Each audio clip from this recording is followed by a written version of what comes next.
Bonjour, alors je vous fais un point. Bonjour les troisièmes prépa métiers. Je vous fais un point sur la séance 5 pour le contrôle. Donc la séance 5 qui est intitulée Le récit de voyage, un regard sur l'autre et sur soi. Donc pourquoi on en est là? On a vu, je fais un petit récapitulatif. On a vu dans les séances 1, 2 et 3 que le thème du voyage pouvait être utilisé en poésie, notamment avec la mer pour inciter le lecteur à partir à l'aventure, découvrir d'autres cultures. On pouvait aussi, dans la séance 2, voyager à travers l'imagination sans avoir besoin de se déplacer.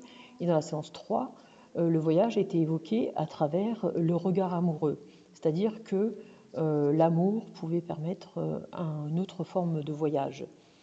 Et ensuite, on a vu avec le voyage de Chihiro que le personnage avait vécu ce qu'on appelle un voyage initiatique. Vous revoyez la leçon, c'est expliqué en quoi ce voyage est initiatique. En gros, c'est un voyage mental qui permet donc au personnage d'acquérir une certaine forme de maturité. Ici, on est donc sur le récit de voyage. C'est un peu comme quand on va en vacances et qu'on fait un carnet de voyage pour écrire nos impressions, les impressions de nos découvertes. Et donc ici, on a un extrait du texte de Nicolas Bouvier, donc issu donc de Journal d'Aran et d'autres lieux, qui date de 1990. Nicolas Bouvier, comme c'est écrit dans la biographie que vous voyez là, c'est un écrivain, un photographe et un grand voyageur suisse de langue française. Il a découvert beaucoup de pays, et notamment ici les îles d'Aran. Donc, je vous avais expliqué en cours que les îles d'Aran, ce sont des îles qui sont situées en Irlande, au nord de la France et à l'ouest de la Grande-Bretagne et du Royaume-Uni. Je voulais qu'on s'attarde sur la citation qui a été écrite pendant le cours. Un voyage se passe de motifs. Il ne tarde pas à prouver qu'il se suffit à lui-même. On croit qu'on va faire un voyage, mais bientôt c'est le voyage qui vous fait ou vous défait. Donc ici c'est important, c'est une citation qui est très importante de la part de Nicolas Bouvier, parce qu'il précise que le voyage en tant que tel, le voyage est lui-même un voyage en lui-même. Voilà, donc ici on a le texte sur les îles d'Aran. Je vais vous relire le texte et on va voir les quelques idées qu'il faut retenir pour le contrôle au sujet de ce texte. Donc on vous explique, donc là je vais lire le texte, donc vous suivez en même temps que moi. Les îles d'Aran sont situées à l'ouest de l'Irlande. Très petites et isolées, elles reçoivent des visiteurs, surtout à la belle saison, et sont une réserve naturelle pour les oiseaux. Nicolas Bouvier s'y rendit en février 1985 pour effectuer un reportage. Qu'on soit à pied, à vélo, à cheval, au volant, il est ici inconcevable de croiser quelqu'un sans le saluer.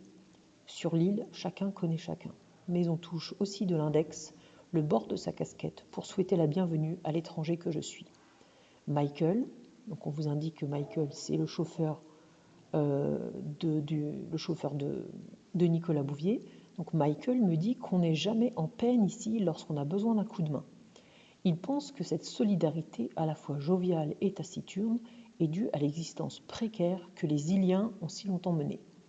Plus la vie est indigente et frugale, donc on vous dit que indigente, c'est-à-dire pauvre, et frugale, c'est simple, mieux c'est bénédiction gaélique, donc c'est en rapport avec les Celtes, par exemple 100 fois bienvenue ou 100 fois bon retour, l'allège et l'aménage. Il n'y a pas sur l'île de grandes différences sociales. Certains de mes hôtes sont plus cossus que d'autres, mais la misère d'autrefois a disparu. Ni nouveaux riches, ni pauvres honteux, peu d'envieux. On est ici très conscient des avantages que présente cet équilibre et l'on s'oppose à ce qui pourrait le compromettre. Cette hospitalité, c'est une hospitalité très personnalisée. On parle, on s'écrit, on se lit, on revient. On paye aussi, ce qui fait mieux que compenser le manque à gagner de la pêche où, depuis quelques années, les prises sont moins bonnes et où le prix du fioul rabote les bénéfices. En outre, ses amis de l'été apportent ici des nouvelles du monde qui aiguisent, si besoin était, la curiosité des Aranais. L'étranger est considéré comme une aubaine et surtout comme un mercure qu'on interroge avec une ténacité discrète. Les gens d'ici sont fiers de leur île qu'ils ont littéralement faite de leurs mains et son excellence n'est simplement pas matière à discussion. Qu'on vienne de loin pour la visiter, quoi de plus naturel? Alors je vous rappelle ce qu'on avait vu au début. Alors on avait signalé qu'en jaune, on avait le nom de l'auteur, le nom de l'auteur et le nom de l'ouvrage, ainsi que la date. C'est ce qu'on appelle les sources du document. Et ici, en bleu, c'est la légende, donc les îles d'Aran, la légende de l'illustration que vous voyez ici. Voilà. Alors, on avait dit dans un premier temps que on avait défini 2 mots, vous reverrez dans votre cahier, les mots jovial et taciturne. Je ne pense pas que ce soit les seuls mots qu'il faille expliquer, mais on reviendra là-dessus. Donc jovial et taciturne, vous voyez dans votre cours que ce sont 2 mots qui s'opposent. Jovial se dit c'est une qualité d'une personne qui est sympathique, qui a le contact facile, et taciturne, c'est un peu l'opposé. C'est quelqu'un qui est plutôt réservé et qui ne cherche pas le contact avec les autres. Donc en fait, les Aranais, ils sont à la fois des gens qui sont sympathiques et en même temps, parce qu'ils vous saluent, hein, on le voit à la ligne 1, à partir de la ligne 1, ce sont des gens qui sont polis, qui saluent les gens, quel que soit le mode de transport et quelle que soit la personne, puisque on voit à la ligne 3 et 4 que l'étranger qui est donc Nicolas Bouvier, il est quand même salué par les gens. Et donc taciturne, c'est-à-dire que les gens, malgré leur ouverture d'esprit, enfin malgré le fait qu'ils saluent les gens, ils ne sont pas non plus, aussi... ils restent réservés, hein, d'accord. Voilà, donc ça c'est la première chose. Ensuite, on a expliqué qu'on est dans un journal de voyage. Comme c'est un journal de voyage, on va avoir un certain nombre d'informations liées au voyage. Donc on avait dit que c'était Nicolas Bouvier qui était reporter, qui écrivait. Ensuite, il parle de qui? Puisque c'est un journal de voyage, il pourrait être amené à évoquer les paysages des îles. Mais ici, on a un extrait qui s'appuie sur la façon de vivre des Aranais. Donc, il nous donne des indications, des détails sur la façon d'être et la façon de vivre des Aranais. Et donc, cette façon de vivre, elle est particulière parce qu'on est avec des habitants qui habitent sur une île, et sur une île qui n'est pas paradisiaque, une île qui doit subir en fait les caprices de la nature. Voilà.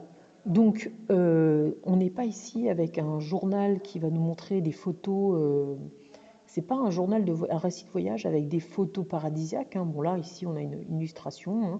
Hein. Voilà, on voit les maisons typiques, on voit un peu le paysage au fond, et puis on voit qu'il y a des personnes qui se déplacent à vélo. Donc, les Aranais, qui sont le thème central de cet extrait, on a dit qu'ils étaient joviales et taciturnes. Et on explique pourquoi. À partir de la ligne 7, plus la vie est indigente et frugale, mieux ses bénédictions galliques l'allègent et l'aménagent. C'est-à-dire, ça veut dire quoi? Ça veut dire que, en fait, les gens sont... Plus la vie est difficile pour eux, hein, on vous dit indigente et frugale, c'est-à-dire qu'elle est très simple, et elle est pauvre, hein, parce que il n'y a pas forcément le confort d'une ville ou de la vie sur un continent. Et plus les gens se concentrent sur l'essentiel et font en sorte que les relations entre les gens sont positives. Voilà. Ça, c'est la première chose. Donc, notamment avec le fait de saluer n'importe qui. Et on vous dit, à partir de la ligne 10, là, il n'y a pas sur l'île de grandes différences sociales. Pourquoi? Parce que, alors, on vous dit, certains sont plus cossus que d'autres, mais la misère d'autrefois a disparu. Donc, ça veut dire que sur cette île, il y a des gens qui sont assez riches, entre guillemets, il y a des gens qui ont des moyens, il y en a d'autres qui en ont moins, mais il y a moins de différence entre les gens. Et donc, il y a une sorte d'équilibre entre les gens, et il n'y a personne qui va être jaloux de l'autre. Pourquoi? Parce que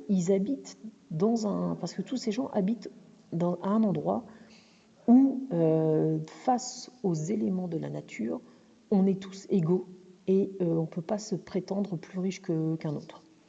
Donc vous voyez que c'est bien la géographie de l'endroit où ils habitent qui fait que les gens vont avoir un certain caractère, une certaine façon de penser.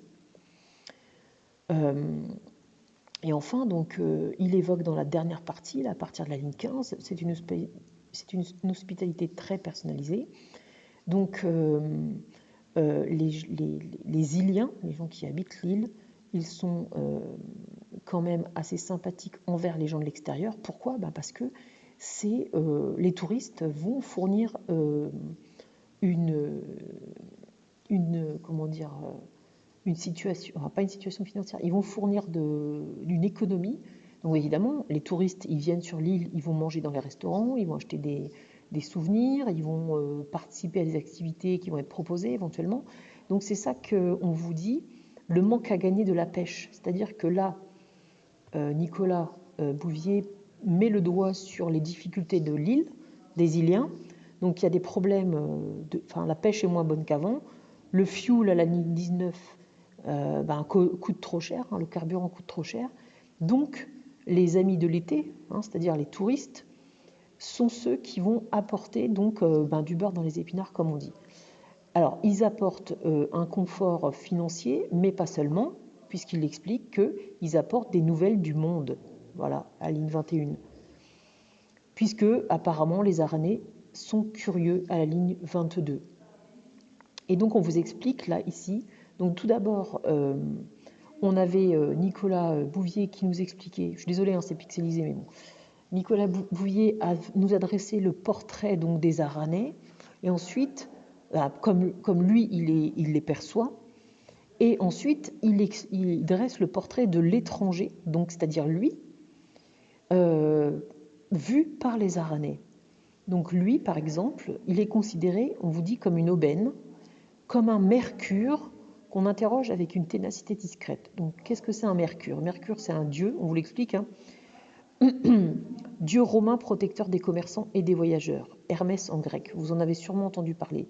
Donc en fait, les touristes sont, alors ce ne sont pas des divinités, mais ce sont eux qui vont protéger les marchands de l'île en venant faire le tour, en venant acheter des denrées ou manger dans les restaurants de l'île.